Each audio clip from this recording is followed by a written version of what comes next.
If you can turn a city into a runway and still call it adrenaline, what does that say about the people behind the wheel? Because in New York, the line between thrill-seeking and public danger gets erased fast, and the consequences do not land on the driver first. They land on the stranger in the crosswalk, the family in the taxi, the kid who never asked to be part of the stunt. So the real question is not why someone wants to be the most wanted, it is what kind of mind thinks that title is worth the risk. Let's get into it. Bro, the first thing that hit me was how casual they sounded about chaos. Like, you are literally dodging helicopters and acting like it is a morning commute. And what gets me is they do not even look like they think it is shocking. They are saying it like, yeah, 10 out of 10 wanted, no big deal. That is such a wild sentence to say with a straight face. But the scary part is how fast that turns into somebody else paying for it. Not them. Somebody on the sidewalk, somebody in a taxi, some kid crossing the street. Did you notice how the whole thing is framed like adrenaline culture? Like cliff climbers, tightrope walkers, cannon dudes, all of that. But there is a difference between risking yourself and dragging strangers into your stunt. That is the part where the cool guy mythology collapses instantly. If it stayed on a closed track, fine. Go be a maniac there. On city streets, it becomes a public problem, not a personal hobby.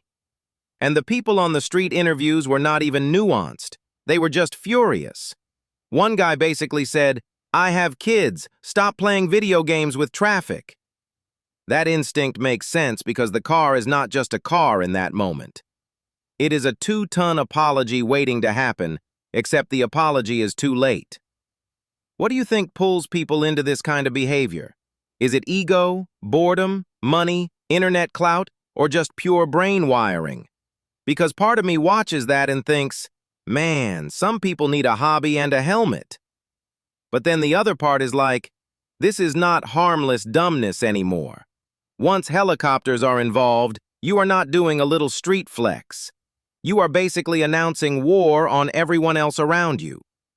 I kept thinking about how people online watch this like entertainment. The audience probably loves the escape more than the driving. Nobody is sitting there saying, wow, what elegant traffic management.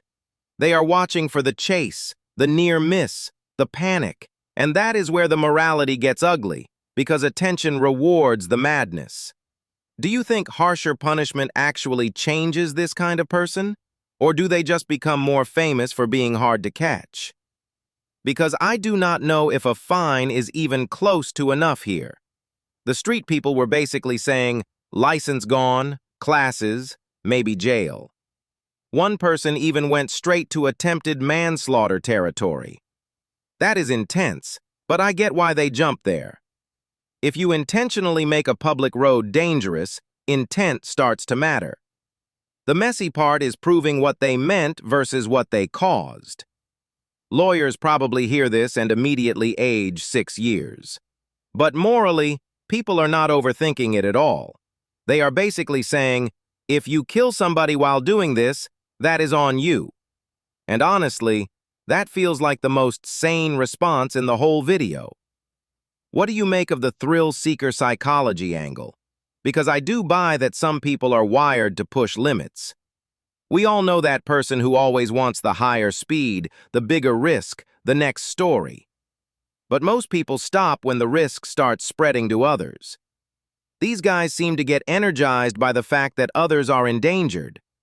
That is the part that feels genuinely rotten. It is not, look at my skill. It is, look at my disregard. That is not an aura. That is a lawsuit with headlights. Also, the police helicopter detail is absurd. Imagine being so committed to bad decisions that air support gets involved. Still, I do wonder if the chase itself creates the spectacle they want. Maybe the more visible the pursuit, the more legendary they feel. Which means the system is always a few steps behind the ego. And then there is the question of surveillance. If the city starts watching everyone harder because of a few maniacs, that is a trade-off. Do you want harsher penalties or more cameras, or both? Because the easy answer is crack down, but the slippery part is always the spillover.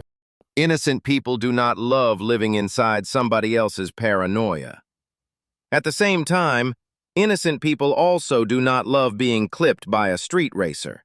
So the city is stuck choosing between bad and worse. And the wild part is, these guys probably think they are protagonists. Everyone in the car thinks they are in a movie until the ambulance arrives. That is the sentence, honestly. The real story is not even the chase, it is the collateral damage waiting nearby.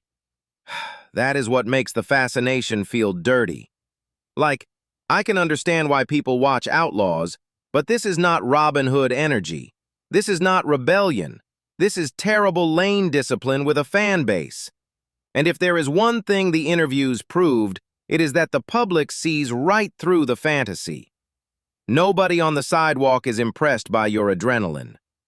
I guess the final question is whether shame even works here. If somebody wants the attention that badly, maybe punishment only feeds it. But doing nothing is clearly not an option either.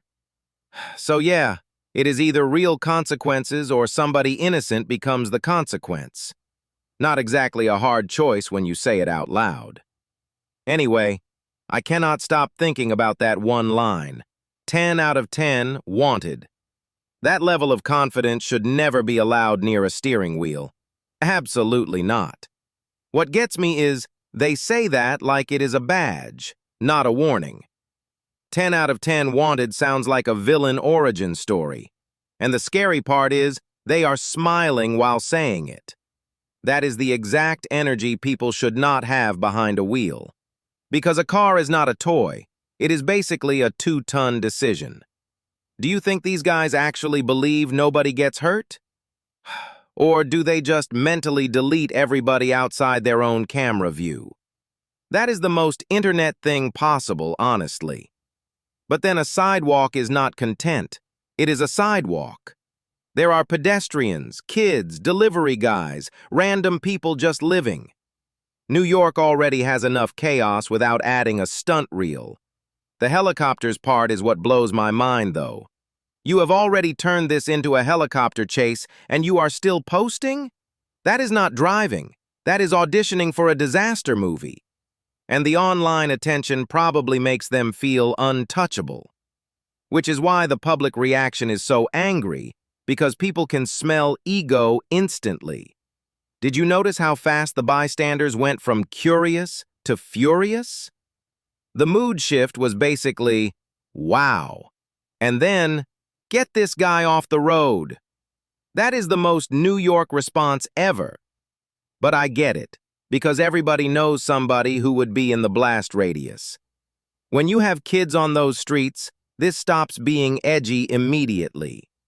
The weird part is how people keep comparing it to drunk driving. I actually think this is worse because it is deliberate. Drunk driving is still horrifying, but this is conscious risk-taking on purpose. Like, you are choosing the danger in real time. That is what makes the manslaughter argument feel so loud here. If you know exactly what can happen and do it anyway, that changes the moral weight. Some people hear consequence and translate it as motivation, which is insane, but also kind of on brand for this whole thing. Do you think harsher penalties would even stop someone like that? I am not sure jail alone fixes a personality built on attention. But license loss, seizure of the car, real surveillance, that starts to sound practical. And maybe not just punishment, maybe making the platform disappear too. Because if the views are the fuel, the views are the problem. Nobody wants to say that out loud because it gets messy fast. But we all know people love a train wreck with good camera work. The part I keep circling back to is the thrill thing. Humans do chase risk, that is real, and not all of it is evil. Mountain climbers, stunt performers, race drivers, all of that makes sense. But those people usually build systems around consent and skill. Here, the public did not consent to be part of the dare. That is the whole difference, honestly. You can respect daredevils and still think these guys are just selfish. Also, skill without ethics is just expensive chaos. That should be on a billboard somewhere near the highway.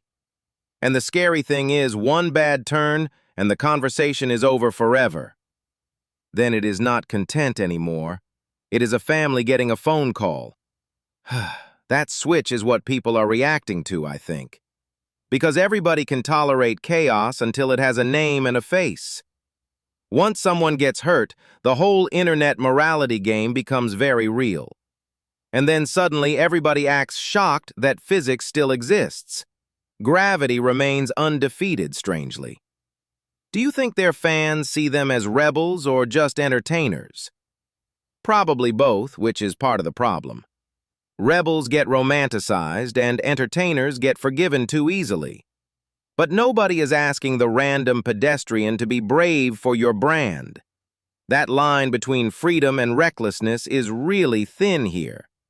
And they crossed it so many times, it is basically not a line anymore.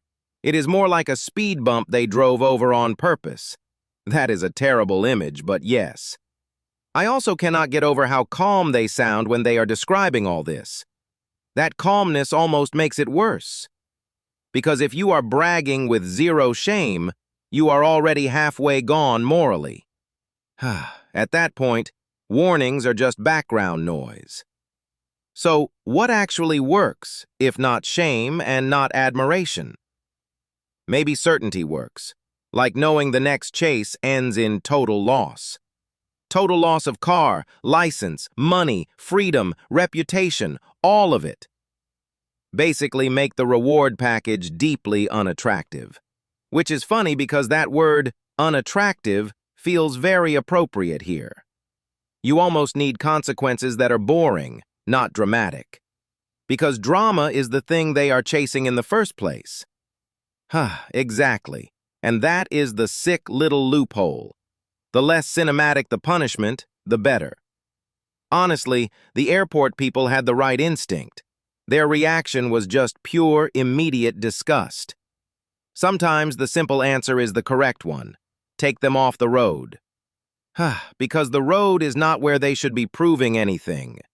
And if they need a stage that badly, let them find one that does not endanger strangers. Preferably far away from a school zone. Low bar, apparently, but we are here. The whole thing is just such a waste, really. Wasted talent, wasted money, wasted risk, wasted lives waiting to happen. And all for what? A clip and a comment section? That is the part that feels tragic instead of cool.